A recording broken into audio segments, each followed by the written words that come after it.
I were driving, and she just, like, stopped breathing, and I'm rushing to the ER. I don't know what's wrong with her. Okay, ma'am, is she breathing right now? Yes, but barely. I don't know what to do. Oh, my God, I don't think she's breathing. Okay, well, how far away are you from there? On the morning of June 16, 2023, a 27-year-old mother named Susan Hale was driving with her toddler strapped into a car seat behind her, and at first there was nothing unusual about the moment. Then the crying started, so Susan adjusted her rearview mirror and looked back toward the car seat where her toddler was sitting, and suddenly, the toddler who was crying earlier wasn't moving anymore. Within moments, Susan grabbed her phone and called 911, and when the emergency dispatcher answered, she told the operator that something was happening to her child, and then the words came out in a rush. "She's not breathing." What followed was a frantic race toward the nearest hospital. But by the time the car pulled up to the emergency entrance, the medical staff who rushed outside could already tell this was not a typical medical emergency. The little girl they were carrying inside wasn't just unresponsive, they discovered injuries that didn't match a sudden illness or a simple accident. And as investigators later started retracing the hours that led up to that drive through Pensacola, the story they uncovered began turning a frightening medical crisis into something far more disturbing. Because the focus of that investigation would eventually land on the person who had been sitting in the driver's seat that morning, the child's own mother. And the deeper detectives looked into what happened before that desperate phone call, the more questions they found waiting for Susan Hale. But before we begin, if you find this video interesting, please give it a like at the end and tell me what you think about the case. It really helps the channel. Let me know in the comments where you're watching from. And don't forget to subscribe for more. Thank you. This video is created solely for educational and documentary purposes. It does not endorse, glorify, or condone any of the criminal actions or individuals described in this case. Viewer discretion is advised. Long before the emergency call and the drive to the hospital, life inside the home of Susan Hale followed a routine that, from the outside, did not immediately stand out as unusual. She was 27 years old and living in Pensacola, a coastal community in the Florida Panhandle, where daily life moved at a steady pace and families often depended on one another for support. Susan was raising two very young daughters, both still toddlers, and at that age, every part of their world revolved around the adults responsible for them. But Susan did not raise the girls alone, and that detail would later become important because the home she lived in was shared with her mother, Stephanie Dana Hoff, who helped look after the children on a regular basis. Their household functioned like many multi-generational homes where responsibilities were shared and family members stepped in to help one another when needed. Stephanie often assisted with watching the girls, and that arrangement meant the toddlers spent much of their time between their mother and their grandmother. On the surface, the arrangement appeared stable and practical, a mother and grandmother working together to raise two small children. However, Susan's family life carried a history that was far more complicated than that simple picture suggested. Before living with her mother and raising the girls on her own, Susan had been married to Timothy Connor Hale, the father of both children. Their marriage had once tied the family together, but by the time this story began unfolding, the relationship had already ended, and the separation had not been a quiet or simple one. According to Susan's later descriptions of that time, the relationship had been tense and unpredictable, and she spoke about Timothy as someone who struggled with anger and instability. She said there had been arguments and frightening moments during the marriage, and at one point she had even sought legal protection by filing for a DV injunction against him. But by the time the events of June 2023 took place, Timothy was no longer part of the household where the girls lived day to day. The children still had connections to his side of the family, but their everyday environment had shifted to the home Susan shared with her mother. Life, however, had not stood still for Susan after the separation. At some point after the marriage ended, she had begun seeing someone new, a man named Dylan Thompson. For Susan, the relationship with Thompson appeared to be another step in rebuilding her life while raising two small children. And in the days before everything changed, those relationships and the time the children spent moving between them would become an important part of the story that was still unfolding. And long before the emergency unfolded inside that car, there had already been moments that quietly suggested something in the household was not quite right. One of the earliest concerns centered around an injury involving one of the children's arms, and at first glance it seemed like the kind of accident that happens frequently with toddlers. However, long before the emergency inside the car shocked everyone involved, there had already been a moment that quietly raised questions about what was happening in the children's lives. At some point earlier in June, one of the girls had been taken to the hospital because her arm was clearly injured, and according to Susan, the cause seemed straightforward. She explained that she had witnessed the child fall from a bed, and she believed the fall had caused the injury. The story she told sounded familiar enough to anyone who has spent time around toddlers, but when doctors at the hospital began examining the child's arm, their findings immediately introduced a detail that did not match the explanation Susan had given. Medical staff discovered that the child's left arm was fractured, and after reviewing the condition of the bone and the healing process already underway, the doctor delivered a conclusion that changed the entire context of the injury. The fracture was not new. According to the medical assessment, the injury appeared to be roughly 10 days old. That meant the fracture could not possibly have been caused by the fall Susan had just described. The timeline simply did not match. If the fall from the bed had just happened recently, the fracture would have looked fresh on the X-ray, but the bone had already begun healing, which meant the injury had been there for more than a week before anyone sought medical attention. Anyone who has ever seen a child suffer a broken arm understands how serious that detail was. A fracture is not a minor scrape or a bruise that can go unnoticed. Children with broken bones are usually in intense pain, and the discomfort tends to make itself obvious very quickly. So the idea that the injury had existed for around 10 days immediately raised an uncomfortable question. If the fracture had been there that long, how had no one noticed earlier? Despite the concern, the hospital staff focused first on treating the injury. The child's arm was stabilized with a splint to protect the fracture, and Susan was given instructions to return for a follow-up appointment, so the arm could eventually be placed in a cast once the swelling reduced. During that visit, medical staff also asked Susan if she knew of any other fall or accident that might have happened earlier, something that could explain how the fracture had actually occurred. But Susan said she did not know of anything else that could have caused it. According to her account, the only incident she was aware of was the fall from the bed. However, when she was pressed about the timeline, she began explaining that the children had recently spent time visiting their father's side of the family. She said the girls had stayed with their father, Timothy Hale, who was her former husband, and she explained that Timothy lived with his parents, Chris Hale and Roxanne Hale. Susan told investigators that the children had visited Timothy and his parents over a weekend, and according to her description, everything during that visit seemed normal. She said the girls appeared healthy, happy, and in good spirits at the time. But when the issue of the older fracture came up, Susan suggested that if the injury had happened earlier than she believed, it might have occurred while the children were staying at Timothy's house. She explained that she trusted Chris and Roxanne to take care of the children while they were there, and she believed they would have told her if the girls had been hurt during the visit. However, Susan also acknowledged something else about Timothy that added another layer of complexity to the situation. She admitted that Timothy had struggled with substance and had a history of violent behavior, and she revealed that she had previously gone to court to seek a DV injunction against him. That detail painted a troubling picture of the relationship between the two adults. Yet even with that history, Susan insisted that she had never personally seen Timothy mistreat the children. She said she had allowed the visits to continue because, in her experience, Timothy had not been abusive toward the girls. According to Susan's version of events, after the weekend visit ended, she met Roxanne to pick the children up and bring them home. She said the girls returned to her house, took a bath, and then went to bed like they normally would after a long day. On the surface, the routine sounded ordinary, but the unexplained fracture remained a problem. And as the investigation continued to unfold, that unanswered question would become one of the earliest warning signs that something much more serious might have been happening behind closed doors. In the days leading up to the emergency, small changes began appearing in the children's condition. One of the first things she noticed involved the child's scalp. While looking at the child one day, Susan realized there were unusual marks along the top of the girl's head, partially hidden beneath the hairline.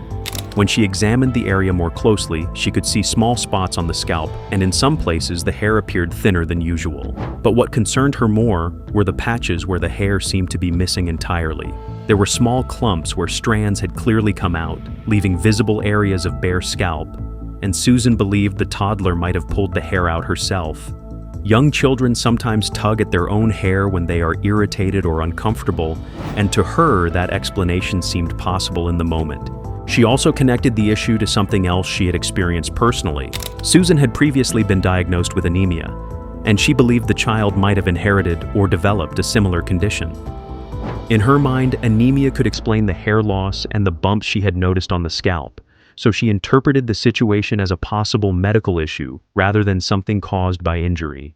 Around the same time, another symptom appeared. The child developed what looked like a cold sore along the bottom lip.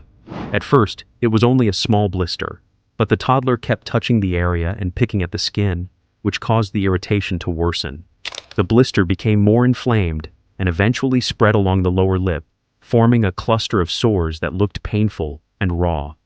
Susan tried to treat it the way many parents would treat a minor skin infection. She applied a topical cream to the area, hoping the irritation would settle down and heal on its own. But beyond the visible marks and sores, there were also subtle changes in the child's behavior. The toddler seemed unusually tired during those days. Instead of moving around energetically the way young children typically do, she appeared lethargic and clingy, often staying close to Susan and showing less interest in playing or exploring. Her energy seemed lower than usual, and she wanted comfort more frequently than she normally would. To Susan, the symptoms appeared to form a pattern that pointed toward a simple explanation. However, during this same period, the fractured arm that had previously been discovered at the hospital was still being treated. The injury had already been stabilized with a splint, and plans had been made to place the arm in a proper cast once the swelling had reduced.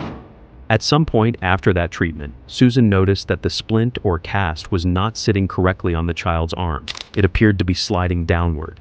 Concerned about the movement, she contacted the hospital to ask what she should do. She was advised to temporarily wrap the arm and bring the child back so the medical staff could examine it again. So she returned to the hospital with the child, where the arm was restabilized with another splint, and she was instructed to come back the following day so a new cast could be placed properly. Around that same weekend, Susan decided to keep the children at home with her, rather than allowing them to visit other family members as they sometimes did. Explained that she herself had not been feeling well, so staying home seemed like the easiest option for everyone. The days passed quietly inside the house, but something about the children's behavior continued to feel slightly different. Then came the morning of June 16, 2023. Susan took both girls out with her while she ran a few errands, and during that outing they stopped at a coffee shop. Normally, small treats during trips like that would excite young children, especially sweets that they rarely get during everyday routines. But this time, one of the girls reacted in a way that Susan found unusual. The child did not want a cake pop. For most toddlers, that kind of treat would be hard to refuse, so the lack of interest stood out. At the time, the behavior seemed like just another sign that the child might not be feeling well. Sick children often lose their appetite and become less interested in food or treats.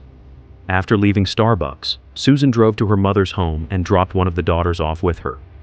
Once that drop-off was done, Susan returned to her car with the other child and prepared to continue on with the rest of her day. The toddler was placed in the back seat and secured in the car seat behind her, and then Susan started the drive toward work. For the first few minutes of the drive, everything seemed normal. Then the crying started. At first, it sounded like ordinary fussing. Toddlers often protest being strapped into a car seat, especially if they are tired or uncomfortable, so the sound did not immediately signal anything unusual. But the crying did not stop. Instead, it began to grow louder, so she adjusted the rearview mirror in order to look into the back seat. From the driver's position, the mirror offered a small reflection of the toddler behind her, and she tried to check what was happening while continuing to control the car. For a moment, the crying continued. Then something changed. According to Susan's later account, the screaming suddenly stopped. The car went quiet. At first, the silence may have seemed like relief, because toddlers sometimes calm down quickly after a short burst of crying. But when Susan looked again through the mirror toward the back seat, the scene behind her appeared different. The toddler was no longer moving, and the moment Susan realized something was wrong, she pulled the car over. She reached back and unfastened the straps. Then she lifted the child out. But the moment she held the toddler in her arms, the child's body was limp. So Susan reached for her phone and dialed 911. I were driving, and she just like stopped breathing, and I'm rushing to the ER. I don't know what's wrong with her. Okay, ma'am, is she breathing right now? Yes, but barely. I don't know what to do. Oh my God, I don't think she's breathing. Okay, well, how far away are you from there? So, the operator started guiding her through the steps needed to keep the child alive until professional help could take over. But Susan was already trying to act. She knew she could not wait. Inside the confined space of the car, she tried to position the child so she could begin helping her breathe. She laid the toddler across the center console area between the two front seats. Then she began attempting CPR. But Susan knew she needed to get to a hospital as quickly as possible. So while still trying to help the child, she began driving again. The car pulled back onto the road, moving toward the nearest emergency facility. The destination was Ascension Sacred Heart Emergency Care, the closest place where trained medical staff could take over and attempt to stabilize the toddler. By the time the car arrived at the emergency facility, the situation had already become a race against time, and the moment the toddler was brought inside, medical staff immediately recognized that this was not a routine emergency. And it quickly became clear that the situation required more specialized care than the facility could provide on its own. So arrangements were made to transfer the child to Studer Family Children's Hospital, a nearby pediatric hospital equipped with specialists trained to handle severe injuries in young children. The transfer happened quickly, and once the toddler arrived at the children's hospital, a full pediatric trauma team stepped in to take over the case. These teams are trained to evaluate complex medical emergencies involving infants and toddlers, and they follow a careful process designed to identify every possible injury that might be affecting the child's condition. But as they began examining her more closely, the medical team started noticing details that raised serious concern. The child was not simply struggling to breathe. There were visible injuries. Appeared across parts of the face, and the marks were difficult to ignore once the doctors began documenting them. The discoloration suggested blunt force trauma, something far more severe than a minor bump or fall that might occur during ordinary play. Then the examination continued. Inside the child's mouth, doctors discovered injuries as well. These were not the kind of small cuts or scrapes that toddlers sometimes get while learning to walk or chew on toys. Instead, the injuries suggested that something much more forceful had occurred. And as the medical team continued their assessment, more disturbing findings began to emerge. There were lesions on the skin that appeared consistent with burns. The marks did not resemble simple rashes or infections. Their appearance suggested exposure to intense heat or some form of damaging contact with the skin, and that discovery added another alarming layer to the situation. However, the most concerning injuries were the ones that could not be seen from the outside, so doctors began running scans and imaging tests to look deeper. What those tests revealed changed the entire direction of the case. Inside the skull, doctors found evidence of intracranial.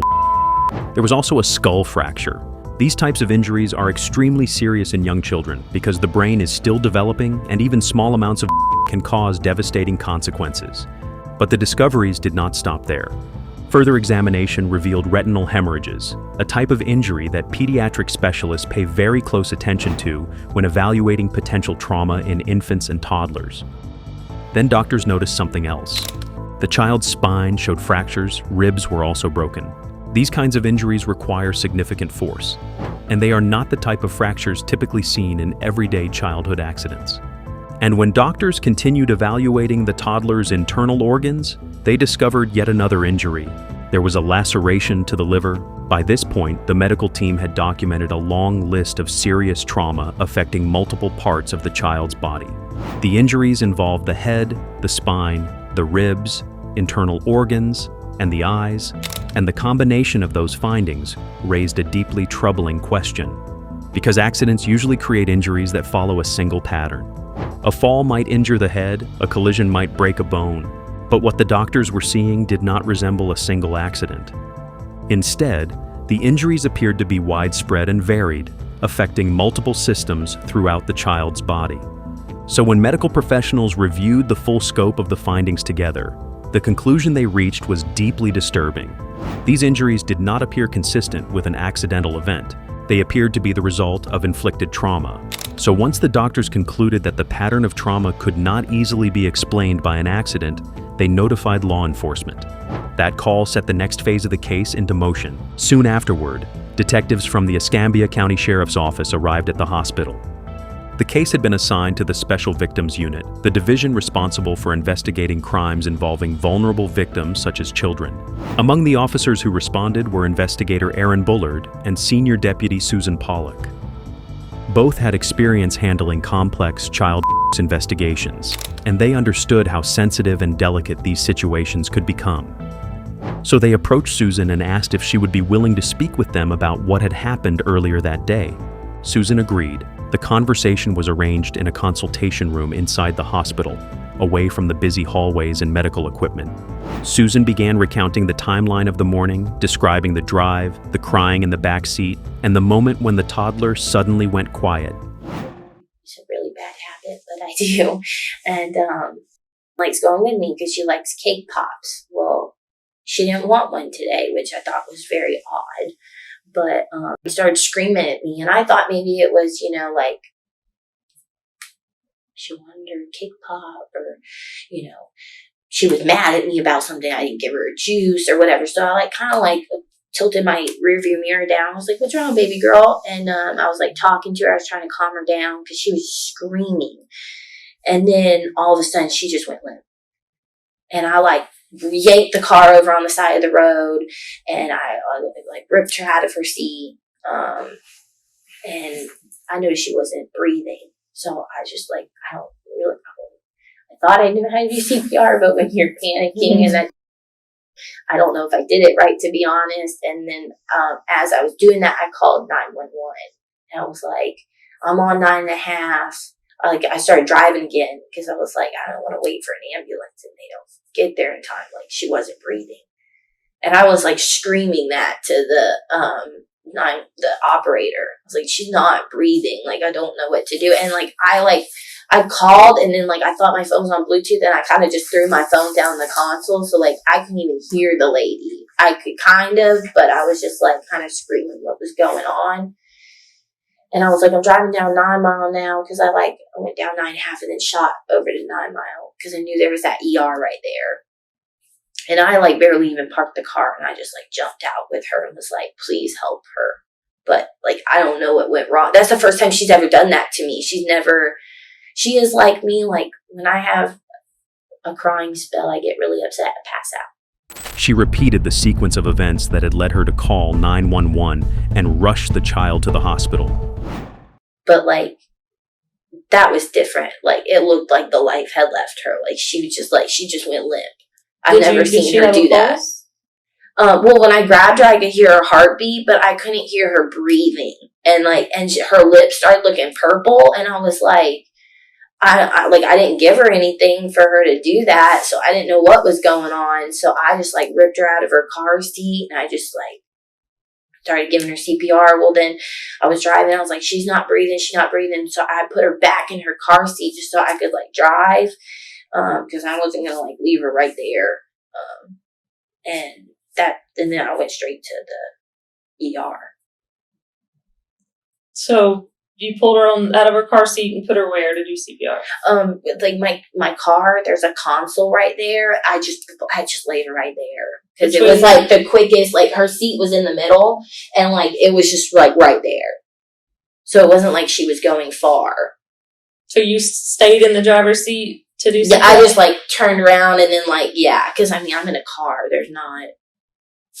And I didn't want to get out and waste more time. I was trying to keep moving because I was worried the more time I waste, that's more time that something could happen to her. So did you feel she was getting a little better so you could drive to the hospital, or no? But I was already on the phone with 911, so I was just tell them I'm right there, because there's not even any ambulance there. So you went to that new one on 9 Mile down there by Milestone? Mm-hmm. Yeah, right across from it. That's where I took for her, because it's by our house. So that's where I took for her break. Mm-hmm. And when she had the respiratory infection, when she got sick, I thought she was wheezing, but they were she's not wheezing. I always go to that one. And she was brought here by ambulance, I guess? Yeah, okay. We rode here on ambulance, just like I did when I broke her wrist. They brought me over here by ambulance. Because the head stuff they found? No, They bring you by ambulance for an arm break? That's what I said. But as the discussion continued, the detectives began noticing details that did not fully align. The arm got broken when she wasn't, like, I thought she was in my care and she wasn't. So, like, they were like, oh, well, it happened 10 days prior. Okay, well, that would. Did they say how they knew that it happened 10 days prior? They said a week to 10 days. But they were like, it did not happen when you said it happened. It happened before. And I was like, well, that wouldn't have been with me. They could just tell by looking at the X-ray. I guess, okay. like, from the way it had shifted and healed and stuff. Okay. Because I kept asking, and, like, because the whole DCF thing, like, they didn't want to tell me anything. It's like, I haven't seen since 9:30 this morning. Like, excuse my French, I'm fucking paranoid, especially what she's going through. Like, so it was 3 this hard. morning that you noticed? Well, at 3 o'clock this morning, she woke up for a bottle. Like, and when I say bottle, I don't mean like formula. Like, she gets thirsty. She just wants her baba. Like a sippy or something? Yeah, like a sippy. She wanted some. I've been giving her Pedialyte because she's been sick. She is eating, but not like she normally would. So I just wanted to make sure she has some extra, like, and with her lips being dried and everything, I was like, well, maybe she's just dehydrated. So I've been giving her Pedialyte for the past few days. And she woke up and had some of her fruit punch Pedialyte. And she went back to bed. She's needy. Like, she's been needy for the past few days. Like, if I'm, like, laying in bed or, like, sitting like this, she's, like, straddled me, holding me, not moving. Like, she wraps her arms, like, that way. And she wants to be held. If we lay down in bed, she wants me to turn and, like, coddle her. And we just, like, kind of curl up and fall asleep together. But, like, she doesn't want me to leave her side. I have to, like, pick her up and put her down. And, you said that's been how many days? That's been, like, the past 2 weeks. That's why I was like, something, like, already a needy child, but, like, something just didn't seem right. Like, especially from the break. And that freaked me out with the whole thing. And I didn't want to be accused of anything again. So I was like, I think it's, but I still let them go over there that weekend, which maybe I shouldn't have done that. But when out of the hospital the next day. But then, like, when they came back after that, that's when it just seemed like everything was starting to. But then it seemed like she was getting better. So I was like, okay, well, she seems like she's getting better. I'll know if I send her over there if something happens again, because I already know what's on her body. And I've had her for 2 weeks. So, like, something, like, if something happens, I'll know. Susan maintained that she had no explanation for the injuries doctors had discovered. She insisted that she had not seen anything happen that could account for such severe trauma. I don't understand what's going on, but I know it's not me. I know I'm a good mom, and I know that I don't like being interrogated like I'm not a good mom, because I know I do anything for my kids, but I just don't understand what's going on, and everyone's looking at me like it's me, and I'm like, well, we gotta be very clear. Like, this is not an interrogation at all. Like, this is, like she said, just us talking. Because because we're special victims unit investigators, so, like, when we have kids showing up, like, with bruises on their face and things like that, it's policy for us just to show up and follow up. No, I understand. So if you need a break or need water, like, or if you just don't want to talk to us anymore, that's fine. We get it. We're not here to accuse you. We're just trying to figure out the backstory. That's all. And you, more than us, want whoever's responsible. Absolutely. And I know it wouldn't be any of us. I know it wouldn't be. And I love my in-laws. I don't really know what goes on over there, to be honest. There is a lot of issues with my ex. I don't want to be the first one to throw my ex under the bus, because I know that's not the God thing like to do. He does have issues, though. Does Connor live with your in-laws? He's supposed to, because of probation. You're supposed to reside at where you're... Right. But that's just on paper. He's probably not there. Where is his girl? Do you know where his girlfriend's house is? Or? No, and they've been dating ever since. Me and him, like, fully split. Like, and I would go over there on weekends. That's why I kind of know what kind of goes on over there, because I used to go over there on the weekends with the girls. I wouldn't just, like, send them over by themselves. We like fully separated in, like, this early December, November, and he's been with her since. Like, Oh, that girl. That girl, yeah. And like I've asked to meet her. Like, no hard feelings. I don't care. I just would like to know who's around. You know her name? I know her name's Tammy. Is she his age? No. She white or We're black or 27 and she's 48. So that's a 40s name. Yeah. Okay. That's According to her account, the children had only been in 2 places during the previous 11 days. They had either been with her or they had been with her mother, Stephanie Hoff. And she was firm about another point as well. She insisted that the children had not been around her boyfriend, Dylan Thompson, during that same period of time. In her telling of the story, there had been no opportunity for anyone else to harm the children. But while the interview continued inside that quiet hospital room, detectives were not relying on statements alone. They were already beginning the process of verifying the timeline. Investigators in cases like this move quickly, checking phone records, speaking with witnesses, and piecing together movements from the previous days. And as that verification process began unfolding, something started to emerge that would soon change the direction of the investigation. Because the timeline Susan described was about to collide with information that told a very different story. One of the most important sources of information in modern investigations often comes from something people carry with them every day. According to the phone records, the device associated with Susan had been at the home of Dylan Thompson during the hours leading up to the hospital visit. The location data also suggested something else. She had been there earlier that same day as well. That detail immediately created a contradiction, because during her interview, Susan had insisted that the children had not been around Thompson for the previous 11 days. She had presented that statement with certainty, explaining that the girls had only been in her care or in the care of her mother during that period of time. But the phone records suggested a different reality. If the location data was accurate, then Susan had spent time at Thompson's residence during the very time frame she had claimed he had no contact with the children. That discovery did not automatically explain the injuries. However, it changed the direction of the investigation. Because when a timeline begins to break apart, investigators start asking a new set of questions. If someone has been untruthful about where they were, then there may be a reason for that. And if the timeline surrounding the child's injuries included time spent at Thompson's home, then detectives needed to understand exactly what had happened during those hours. So the digital trail from the phone became a crucial piece of evidence. It placed Susan in a location she had previously denied visiting. However, after the chaos of that morning at the hospital, the case did not move quickly toward a conclusion.